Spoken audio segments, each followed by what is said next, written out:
Great question. Okay, so if you are working full time, will you be able to work full time and do your NP program?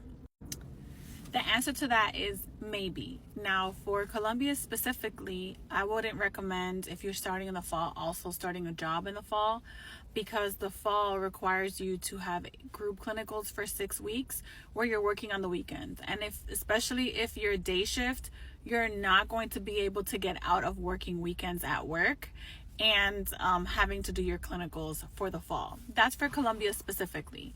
For NP school in general, I think it's very important that you get in contact with people that are a year or 2 years ahead, depending on your program, so that you can get an idea of what the commitment is for that specific NP program before starting a job.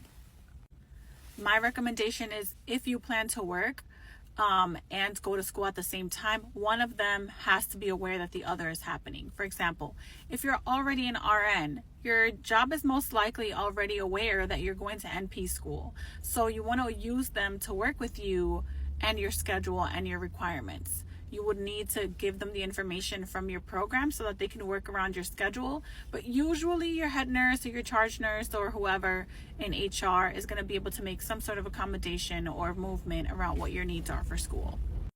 If your plan is to start a new job and you're in school, I recommend doing the semester first so that you get that out of the way. And then during your breaks, you can do your orientation and start work there. That way you can let your job know that you have school and these are the commitments for that semester, etc., etc. It is likely, probable, and possible that you will not be able to manage both of those at the same time. Some NP programs require you to find your clinical placements. If that's the case, you have a little bit more leeway because you can always pick a preceptor that's willing to work with your schedule. But programs that find the clinical sites for you, Columbia being one of them, it may not necessarily be a good idea or possible to work unless you're finding your own clinical sites for these semesters. I hope that was useful and that answers your question. In short, you can. Is it possible? Yes. Is it easy? No.